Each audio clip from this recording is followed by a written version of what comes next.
TV Candidez. Aqui a cidade tem muito mais espaço. Fundação Jaime Martins, promovendo cidadania.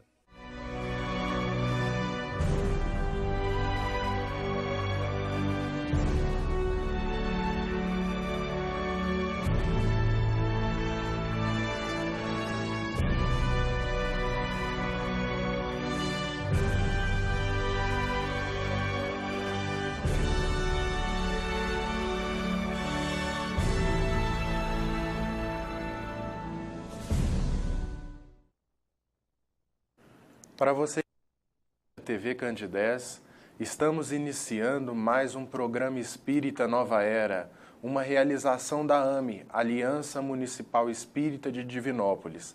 Como você já sabe, esse nosso encontro objetiva levar até você o esclarecimento acerca da doutrina espírita, o esclarecimento também sobre vários da atualidade à luz da doutrina espírita, sempre fazendo desse nosso encontro um encontro de estudo, um encontro de reflexão, em que a gente vai poder debater sobre vários temas relacionando os princípios do espiritismo. O tema de hoje é a influência dos espíritos sobre os nossos pensamentos e atos.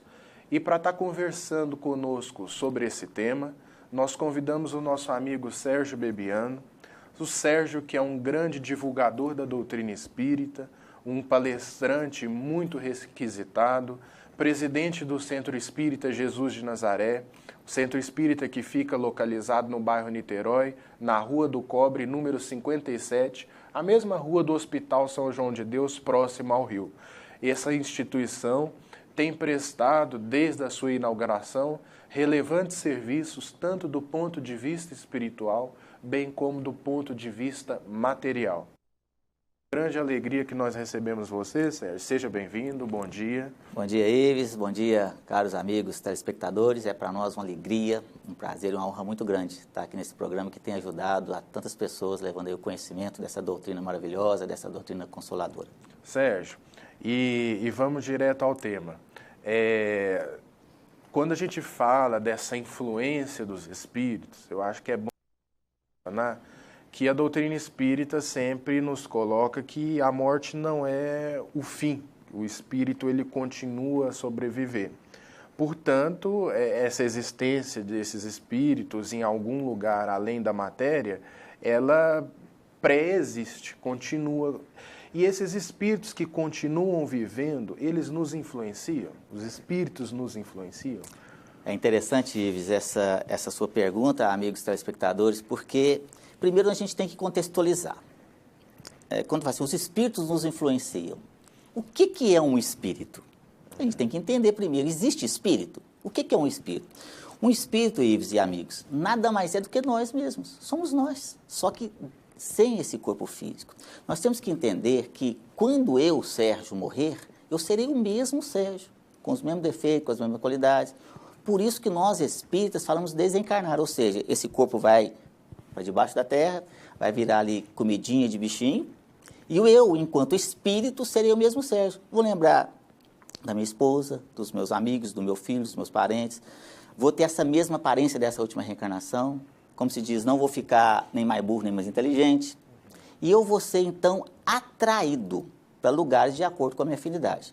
Ou seja, se eu fui aqui uma pessoa de bom senso, se eu fui aqui pelo menos uma pessoa que me esforcei para seguir os ensinamentos de Jesus, independente das questões religiosas. Importante a gente ressaltar isso aqui. Então, eu vou estar em lugares bem agradáveis no plano espiritual. O inverso disso também é verdadeiro. Se eu fui aqui uma pessoa que só fiz o mal, que só fiz maldade com as pessoas, que só prejudiquei os outros, que só prejudiquei a mim mesmo, pelos vícios, por exemplo, eu vou ter lugares bem complicados no plano espiritual. Ou então estarei também vagando por aí, entre os encarnados, ou seja, entre os vivos na carne. Por exemplo, se eu fui aqui uma pessoa que gostava de beber, que gostava de fumar, que gostava de usar drogas, quando eu desencarnar, ou seja, quando eu morrer, o espírito continua a mesma coisa, com as mesmas vontades, com as mesmas sensações. Como eu não tenho mais um corpo físico, eu não tenho como pegar um copo para beber, um cigarro para fumar, usar droga. Então, o que faz?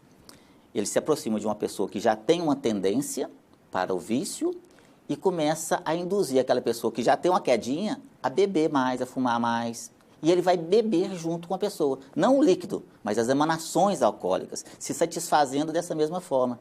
Por isso que a gente vê num barzinho, às vezes, a pessoa assim, põe um aí para mim, põe mais um. O cara não para, é um atrás do outro.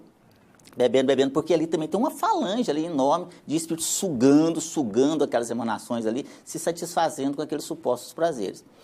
Agora, fora esses, além desses que estão ali conosco, nos influenciando na questão dos vícios, tem aqueles também que estão perto de nós, muitas vezes, para se vingar de nós pelos erros que cometemos no passado. Às vezes querendo destruir realmente a nossa vida. Essa é a verdade. Às vezes o amigo telespectador pode ficar um pouco assustado com relação a isso, mas não tem que se assustar com isso. Tem os benfeitores, né? Também. Exatamente. Aí às vezes a pessoa fala assim, mas por que o espírito desse quer se vingar de mim? Eu não faço mal para ninguém. Eu estou aqui levando a minha vida pautada no bom senso, eu tento até ajudar, de vez em quando eu faço até uma caridade quando eu posso. E se eu perguntar para você, amigo telespectador, se você teria coragem de sair daí agora e aí na rua e matar uma pessoa para roubar, você teria coragem? Com certeza a sua resposta é não. Apesar de que a gente está vendo isso na televisão, pessoas matando, roubando, traficando, nem eu, nem o Ives, nem vocês que nos assistem aqui agora têm coragem de fazer isso. Não tem coragem de fazer mais. Mas o que a gente já fez no passado? Quando eu falo no passado, nas nossas existências passadas, nas nossas reencarnações anteriores, nas nossas vidas passadas. E fizemos coisas horríveis. A história da humanidade já nos conta isso. Basta nós olharmos aí, não muito tempo atrás, 200 anos atrás, o que a gente fazia com os escravos, por exemplo.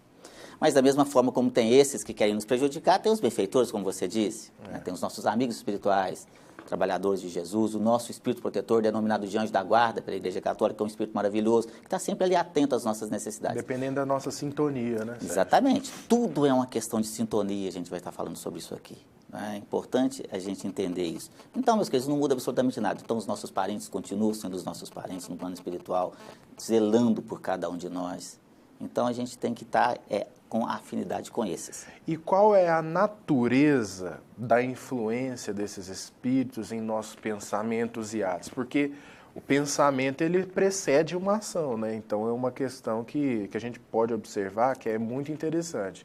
Primeiro a gente pensa, e geralmente depois a gente fala, e depois a gente faz. Então, é sempre esse triplo caminho, vamos dizer assim, que a gente pode ou se comprometer espiritualmente pelas nossas ações, ou então nos promover espiritualmente. Então, qual que é a natureza dessa influência, Sérgio? Ela é muito grande, Ives e amigos. Olha só, tem até uma pergunta no Livro dos Espíritos, uma pergunta que as pessoas gostam muito de estudar essa questão.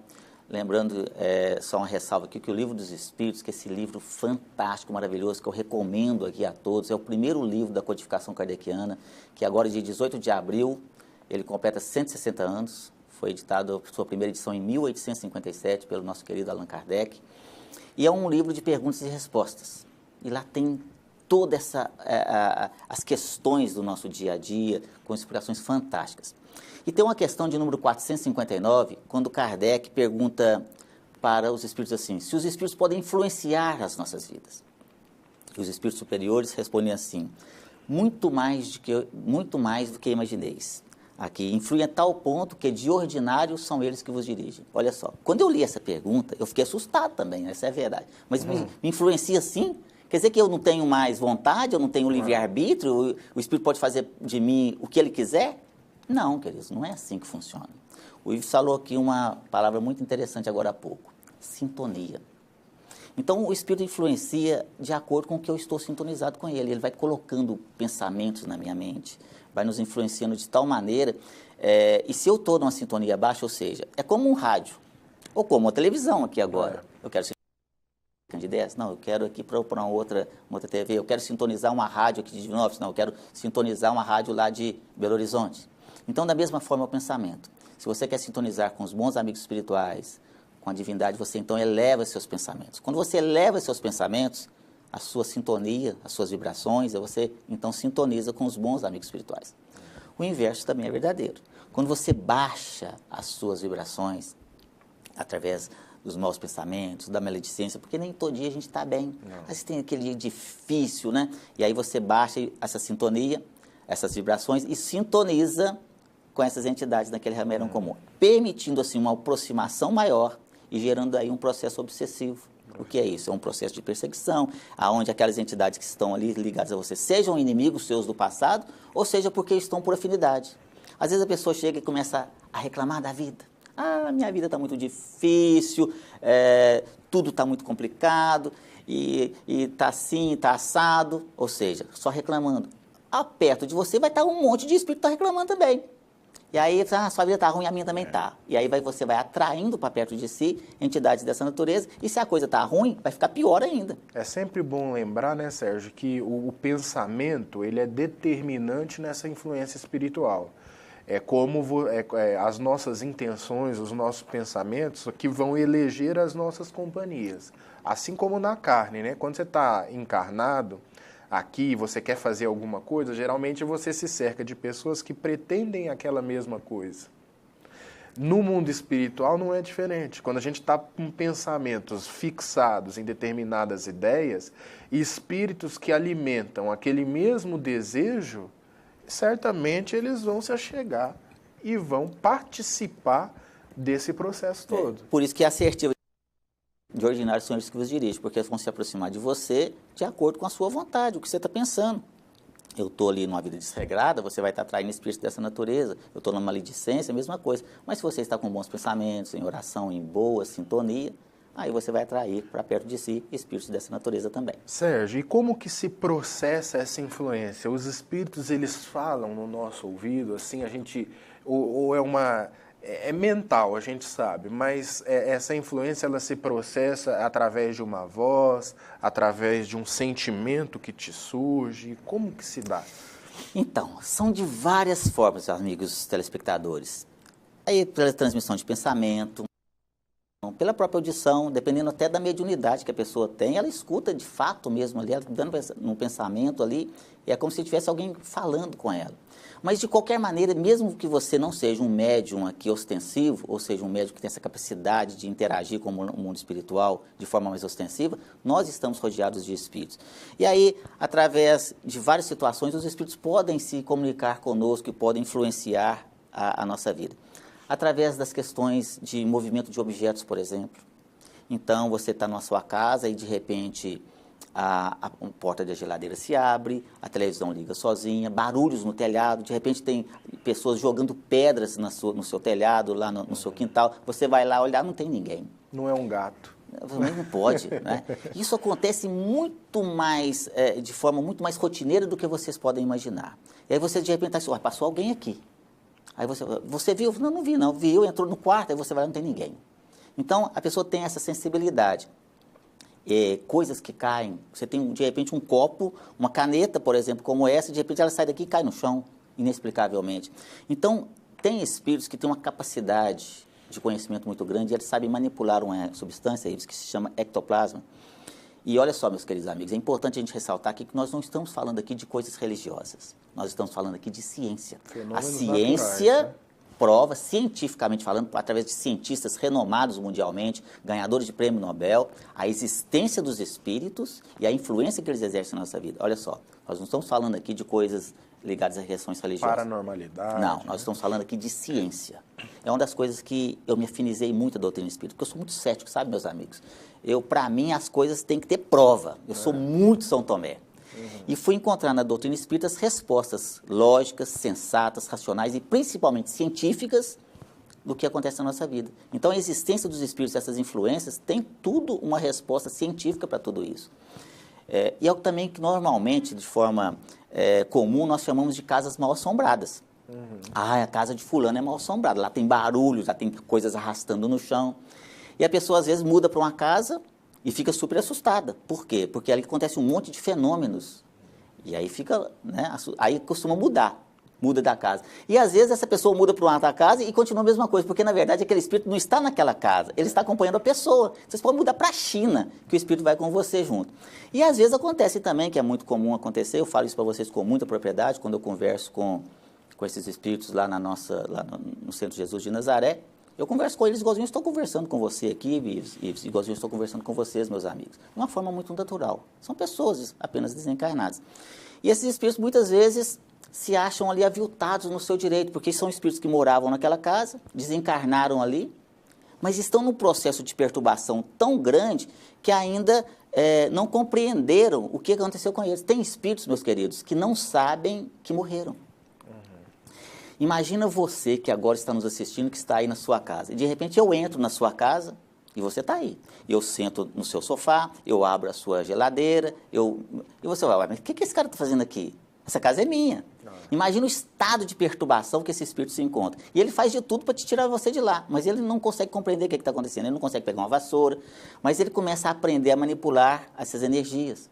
E começa a fazer barulho. E é um auto-engano, né? Ele vai se auto-enganando que ainda está vivo, porque o ponto de referência deles para a gente se descondicionar da matéria é muito complicado, né, Sérgio? É verdade. E a gente fica com muita dó, sabe? Eu, particularmente, eu tenho, assim, meu coração corta de dó quando eu converso com essas entidades. Mas ninguém é desamparado também.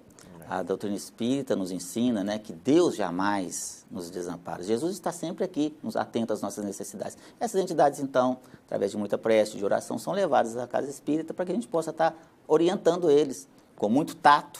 Imagina eu chego para vocês, olha, você já morreu. Você não morreu não, pode ficar tranquilo, viu? Mas você já morreu, o que você está fazendo aqui? Né? Vai agora, siga seu caminho e tal, a equipe espiritual vai te ajudar, enfim. Então, essa influência ela é muito grande nesse sentido aí. E é justamente nesse caminho que eu quero fazer a próxima pergunta, Sérgio, porque se a gente está, de certa forma, refém, né, de todas essas influências, é claro que eu falo refém, mas isso vai muito depender de nós, da nossa atitude, da nossa conduta mental, como a gente já disse aqui. Como neutralizar? Eu lembro que tem uma informação, essa influência, porque eu lembro que tem uma informação que o Chico Paz passou para nós, que cerca de 3/4 dos espíritos que desencarnam ficam presos por um tempo aqui na Terra, ainda, antes de ir para alguma dimensão espiritual, ou superior ou inferior. Ficam por aqui durante algum tempo. Vocês vejam que é muita gente. Cerca de 3/4 ficam aqui. E eles ficam nos influenciando, porque a gente vive num regime de interinfluência, interdependência.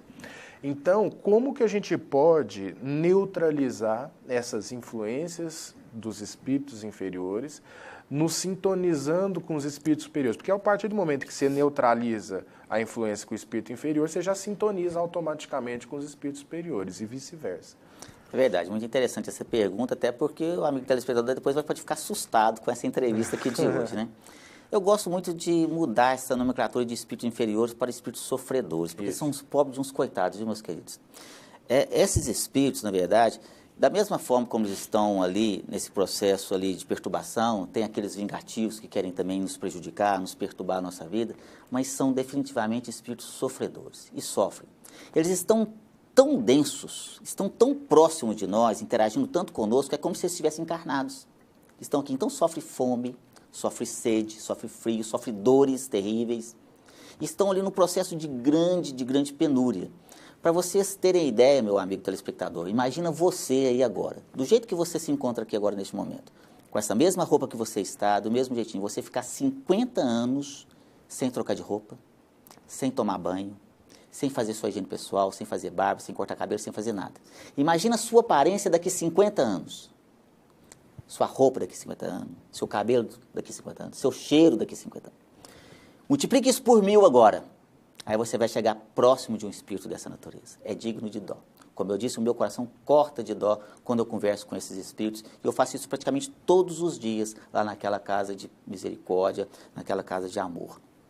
E esses espíritos estão ali do nosso lado, numa situação realmente de muita penúria. Então, como fazer para que nós possamos neutralizar? Tem uma questão que eu quis até, vou pedir a sua permissão, Luiz, para mim ler aqui na íntegra, porque eu não quero esquecer nenhuma palavra, porque no Livro dos Espíritos, Kardec coloca para nós aqui os ensinamentos dos espíritos superiores, que fala como que a gente pode neutralizar essa questão da influência desses espíritos malignos ou sofredores que estão do nosso lado. Ele fala assim, olha só, fazendo o bem e pondo vossa confiança em Deus, repelireis a influência dos espíritos inferiores e destruireis o domínio que sobre vós tentam exercer. Guardai-vos de escutar as sugestões dos espíritos que vos suscitam maus pensamentos, que vos insuflam a discórdia e que vos induzem às más paixões. Desconfiai sobretudo dos que exaltam o vosso orgulho, pois que vos apanham pelo ponto fraco. Por isso Jesus faz repetir na oração dominical: não nos deixeis cair em tentação, mas livrai-nos do mal. Olha só. Então, meus queridos, a oração, a sintonia com os bons amigos espirituais, a realização do culto do Evangelho no lar. Quem faz o culto do Evangelho no lar sabe bem o que eu estou falando aqui, mas quem não faz, faça. Aproveita e fala um pouquinho rapidinho do culto, Sérgio. O culto do Evangelho no lar, meus queridos, independente da sua religião que você professe, escolha um dia da semana, pode ser qualquer dia, pode ser qualquer hora. Se você escolher, o horário que você escolher, faça daquele dia ali o dia para o culto do lar. Isso não é um ritual, não. É um compromisso que você faz com os amigos espirituais, com o seu espírito protetor, que é o nosso anjo da guarda, que ali estará especificamente naquele dia, auxiliando a todas aquelas entidades que porventura estejam no seu lar. E aí sugerimos que coloque uma garrafinha de água para cada membro da família. Essa água vai ser fluidificada, ou, como dizem os católicos, vai ser uma água benta, uma água abençoada. E ali você faz uma oração, pega o Evangelho. Sugerimos o Evangelho segundo o Espiritismo, porque ele é de mais fácil interpretação. Mas lá em casa eu gosto de fazer com a Bíblia. Faça com a Bíblia, não tem problema nenhum. A Bíblia só é um pouco mais difícil de interpretação ali, mas é a mesma coisa. Faça a leitura daquela passagem do Evangelho, discutam entre si, chame a família toda para participar e no final ali faça uma prece. Vocês vão ver, meus queridos, como que é uma bênção. Aquele lar vai ficar um lar de harmonia, de paz. O nosso ambiente doméstico vai propiciar as energias necessárias, as condições necessárias para que a equipe espiritual que nos acompanha possam auxiliar aqueles irmãozinhos ali desencarnados e levar para um local para receber auxílio. Então, o antídoto perfeito para nos afastar desses espíritos sofredores, malignos que estão ali nos perseguindo é a prece. Sempre os bons pensamentos. E a gente pode dizer, né, Sérgio, que existe um lar antes e depois do culto, né? Eu posso afirmar com certeza, por experiência própria. Né? Na casa do papai, quando nós fazíamos ali, era realmente um momento muito difícil, com bebida. Hoje nós estamos num verdadeiro céu. Essa é a verdade. E como saber, Sérgio, se o pensamento é nosso dos espíritos? Porque muita gente há de se questionar. É uma pergunta muito recorrente. A gente fazer uma distinção, poxa, esse é meu pensamento, porque são coisas que se confundem muito. É muito complexo essa distinção que a gente faz, pensamento nosso, pensamento do espírito. Como fazer essa distinção, até para que a gente possa se proteger de uma maneira mais adequada. Poxa, isso aqui eu já estou sentindo que não é meu, deixa eu me policiar mais. Verdade, você já até respondeu, né? Normalmente o primeiro pensamento que nos acode é o nosso. E o segundo vem desses espíritos. O que acontece é que normalmente a gente costuma, principalmente quem já começa a ter um pouquinho de conhecimento da doutrina espírita, põe a culpa tudo nos espíritos. Se você tropeçou, foi o espírito que te empurrou. Você está lá, cortou o dedo, foi porque o espírito fez você cortar o dedo. Mas você estava assistindo televisão e fazendo alguma coisa com a faca. Né? E a gente acaba colocando a culpa nos espíritos. Não é bem assim, tá certo? Nós temos que entender que nós temos o nosso livre-arbítrio. Então vem ali a influência dos espíritos, vem ali essas intuições. Então nós temos que discernir do bem e o mal. E nós já temos esse discernimento. Jesus veio nos ensinar o que é certo e o que é errado. Então, conte até 10 antes de falar alguma coisa, antes de tomar uma decisão, antes de falar alguma coisa que você se arrependa. Isso é que é o mais importante. O autocontrole, né? É o autocontrole, o autodomínio. E gostaria de, finalmente, pedir para você mandar uma mensagem para os nossos telespectadores que, com muito carinho, sempre nos acompanham. Muito bem, eu que agradeço a oportunidade e vou dizer para vocês, meus queridos telespectadores, uma passagem de uma mensagem de Chico Xavier que eu gosto muito. Às vezes nós passamos por muitas situações na nossa vida, mas nós podemos mudar. Nos ensina Chico o seguinte: se eu não posso mudar o passado, nós podemos mudar o presente e fazer um novo futuro, porque o destino está nas nossas mãos. Então não importa o que você fez de errado no passado, mude hoje. Mudando as suas atitudes, as pessoas que estão à sua volta também vão mudar. E você poderá fazer um futuro na sua vida muito mais feliz. Muito obrigado pela oportunidade. Tenham todos um excelente dia, muita paz. Que Jesus possa abençoar a cada um de nós, sempre. Nós agradecemos ao Sérgio, agradecemos a paciência de vocês, a audiência, lembrando que na próxima terça-feira estaremos aqui novamente, para que, através desse diálogo gostoso, nós possamos levar até vocês mais esclarecimentos, mais lições que a doutrina espírita nos traz. Muita paz e até lá.